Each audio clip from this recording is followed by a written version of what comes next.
Hello दोस्तों, स्वागत है आपका शिक्षा से यूट्यूब चैनल में। और आज मैं अपना वही टॉपिक आगे कंटिन्यू करने जा रहा हूँ जिसमें मैंने घातांक और करनी पढ़ाई थी। तो आज हम लोग आगे कुछ और क्वेश्चंस देखेंगे और 3 बार में इसको ख़त्म कर देंगे। तो ये दूसरा लेक्चर है, जो आपने नहीं देखा तो पहले का लेक्चर भी जाके देख सकते हो, ठीक है। तो एक मेरा चैनल है IIT अड्डा, और उसको आप जाके सब्सक्राइब कर सकते हो। नीचे उसकी लिंक आपको डिस्क्रिप्शन में मिल जाएगी। तो वहाँ पर परम्यूटेशन एंड कॉम्बिनेशन चालू होने वाला है, और ये चीज़ आपके SSC में भी पूछी जाती है। इसके अलावा यदि आपको IIT की या इंजीनियरिंग की कोई भी चीज़ की तैयारी कर रहे हो या अदर चीज़ में भी वो सब चीज़ें काम आएंगी, और जो दूसरे कर रहे हैं उनको भी आप बता सकते हो। तो आप उसको जाके एक बार विजिट कर लेना। तो देखो, आगे क्वेश्चन दिया हुआ है, और ये क्वेश्चन क्या कह रहा है कि P की जो वैल्यू है 999, तो इसकी वैल्यू कितनी हो जाएगी। ठीक है, मैं चाहता हूँ कि एक बार आप वीडियो को पॉज करो और इस क्वेश्चन को सॉल्व करने की कोशिश करो। बहुत ही इजी क्वेश्चन है, यदि आप थोड़ा सा दिमाग लगाओगे तो बहुत ही ईजिली आप इसको सॉल्व कर पाओगे। तो एक बार पॉज करो, इसको सॉल्व करने की कोशिश करो। तो होप है कुछ लोगों से सॉल्व हो गया होगा। और जब भी बैठा करो तो ऐसे मत बैठा करो कि वीडियो आपने ओपन कर ली, ठीक है। कॉपी किताब लेके बैठा करो, कम से कम एक कॉपी और एक पेन लेके बैठा करो।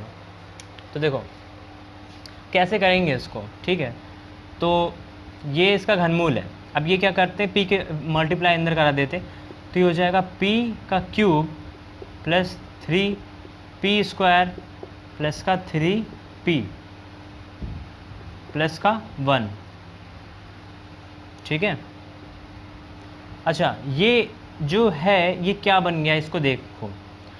ये फार्मूला A का क्यूब प्लस B का क्यूब, इसको यदि हम लोग 1 को 1 का क्यूब भी लिख दे तो भी उसकी वैल्यू तो 1 ही होती है, ठीक है। तो A का क्यूब प्लस B का cube plus A plus B वाला जो फार्मूला होता है वो आपका ये फार्मूला बन गया। देखो 3P से कॉमन लोगे तो P प्लस 3 आ जाए, ठीक है। P प्लस 1 आ जाए, तो ये यानी वही वाला फार्मूला बन गया। तो इसको क्या लिखा जा सकता है, P प्लस 1 का होल क्यूब लिखा जा सकता है। और ये है क्या, घनमूल, कैंसिल हो जाएगा तो आएगा कितना, P प्लस 1, और P की वैल्यू कितनी है 999, और एक ये 1, क्या हो जाएगा 1000, ठीक है। तो आपका आंसर आ गया 1000, इसको नोट कर लो। तो अब आपके पास एक क्वेश्चन ये है, और ऐसे क्वेश्चंस बहुत ज़्यादा आते रहते हैं, ठीक है। तो इसको आप देखो और इसको सॉल्व करने की कोशिश करो, ठीक है। ये जो पावर्स हैं ये इनके इक्वल में है, ठीक है। जैसे ये है तो ये इसकी पावर B, और ये है तो इसकी पावर C, ठीक है, इस तरीके से।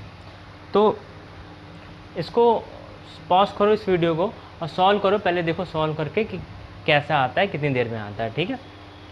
तो जिन लोगों ने सॉल्व करने की कोशिश की है ईमानदारी से, और जैसा भी आया अब हम लोग देखते हैं क्वेश्चन। तो एक तो तरीका है कि इसको डायरेक्ट इसका आंसर कर देने का, ठीक है। एक डायरेक्ट आंसर करने का तरीका बिल्कुल आप देखते हैं, इसको आंसर कर सकते हो। तो पहले हम लोग इसको नॉर्मल प्रोसेस से देख लेते हैं, फिर हम लोग इसका देखते हैं आंसर करने वाला तरीका, देखते हैं कि वो कैसे होता है। देखो क्या है ये कि यदि हम लोग ये चीज़ देख पा रहे हैं तो ये गुणे में घातें जुड़ जाती हैं, ठीक है। तो इसको ऐसे लिख देंगे, ये मतलब मल्टीप्लाई हो जाएगी, वो चीज़ बाद में मल्टीप्लाई हो जाएगी। तो ये हो जाएगा AB माइनस का AC, ये मल्टीप्लाई हो रही है, ठीक है। और यहाँ पर क्या हो जाएगा, x की पावर BC माइनस AB, और x की पावर AC माइनस BC। अब देखो ये है तीनों मल्टीप्लिकेशन में, ठीक है। ये तीनों मल्टीप्लिकेशन में है। गुणे में क्या होता है, जैसे मैंने कहा घातें जुड़ जाती हैं, तो ये घातें जुड़ जाएंगी आपस में, यानी x टू दी पावर। अब ये सब आपस में प्लस में हो जाएंगी। तो चाहो तो इसको तुम अलग से ही सॉल्व कर सकते हो, या हम लोग यहाँ पर सॉल्व कर लेते हैं। देखो क्या हो जाएगा, AB minus AC plus BC minus AB plus AC minus BC।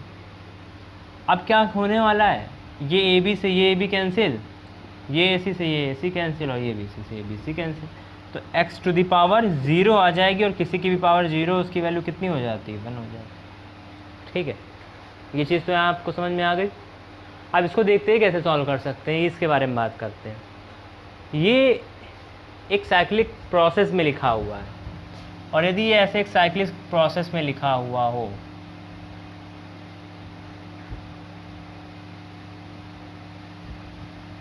ठीक, A B C, देखो इस साइक्लिक प्रोसेस में लिखा हुआ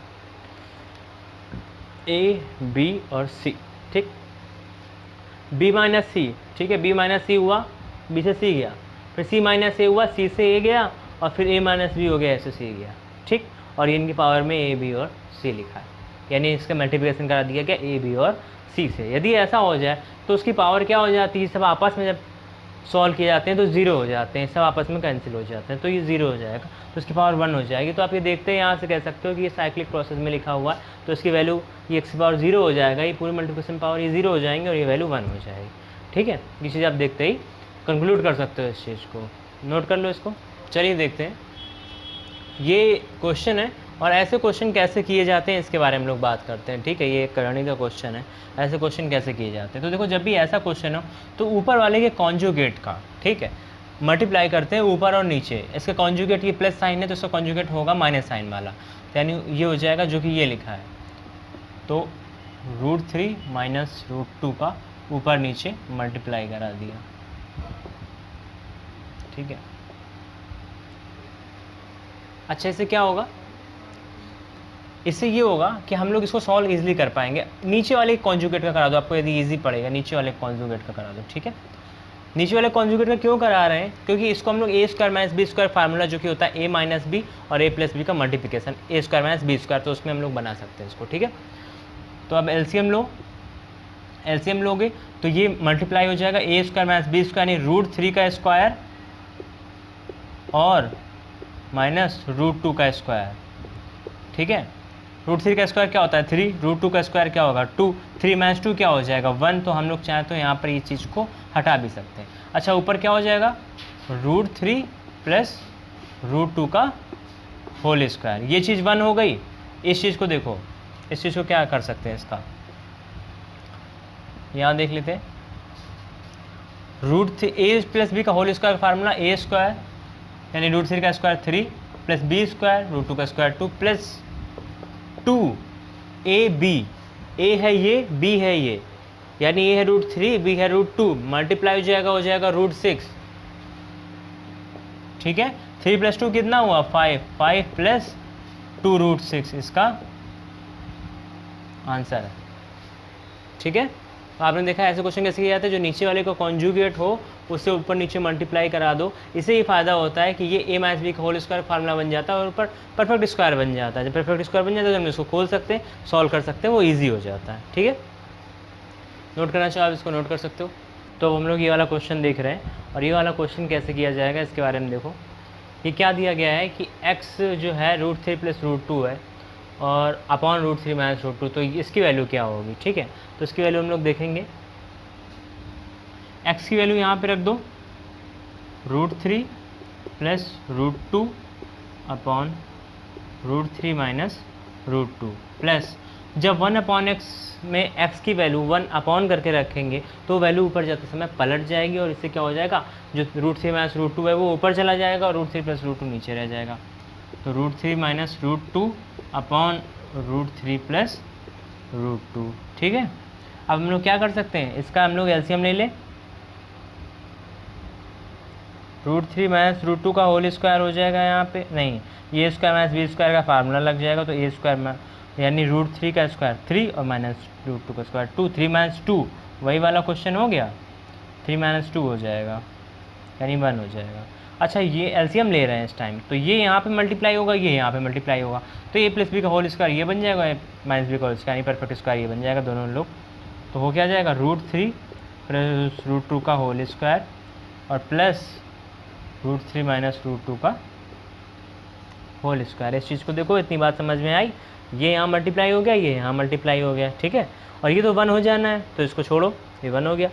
अब a प्लस बी का होल स्क्वायर फार्मूला खोल लेंगे, a माइनस बी का होल स्क्वायर फार्मूला खोल लेंगे, क्या हो जाएगा √3 का स्क्वायर 3 प्लस √2 का स्क्वायर 2 प्लस 2ab यानी 2 √6 और बीच में प्लस का साइन है, फिर a square plus B square minus 2ab तो माइनस 2 √6, इससे ये हो जाएगा कैंसिल, 3 प्लस 2 5, 3 प्लस 2 5, 5 5 10 आपका आंसर, ठीक है। समझ में आया आपको। तो इसमें एक और टाइप के बाकी हैं, हालांकि कुछ और टाइप की भी चीज़ें आ जाती हैं, उसमें कैलकुलेशन बहुत ज़्यादा होता है, तो वो चीज़ें मैं नहीं बताऊंगा, क्योंकि वो चीज़ें जिसमें बहुत ज़्यादा कैलकुलेशन होगा उसको आप छोड़ ही दो।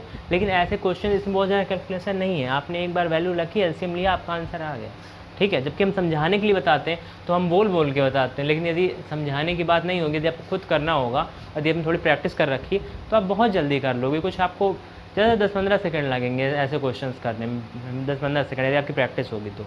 बहुत ज़्यादा लगेंगे तो 20 सेकंड लगेंगे, इससे ज़्यादा नहीं लगेंगे ऐसे क्वेश्चन करने में भी, क्योंकि आपको सारे स्टेप वहाँ लिखने नहीं पड़ेंगे किसी को समझाने के लिए। आप यहाँ पर देख सकते हो कि आपने एक बार क्या किया, वैल्यू रखी है, तो फिर आप एलसीएम ले लो, नीचे आपको ये स्टेप लिखने की ज़रूरत नहीं है, तो 1 ही हो जाना है, ठीक है। ऊपर ये है, ये स्क्वायर बन ही जाएगा, तो ये स्टेप लिखने की ज़रूरत नहीं है, सीधे आप स्क्वायर खोल सकते हो। स्क्वायर खोलने में भी आपको क्या है, थोड़ा दिमाग लगाओगे तो क्या हो जाएगा, a square plus B square plus 2ab, यानी ये आया और इसके दूसरे स्क्वायर में ये माइनस आएगा, ये दोनों कैंसिल हो जाएंगे, यानी आप डायरेक्ट इस स्टेप से ये स्टेप लिख सकते हो, आपका आंसर आ जाएगा, ठीक है।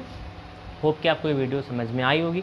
समझ में आई तो लाइक करिए इस वीडियो को, शेयर करिए इस वीडियो को, ठीक है। जहाँ जहाँ भी आप हो वहाँ आप शेयर कर सकते हो। तो इसी उम्मीद के साथ कि मिलेंगे अगली वीडियो में फिर से। पढ़ते रहिए शिक्षा यूट्यूब चैनल के साथ।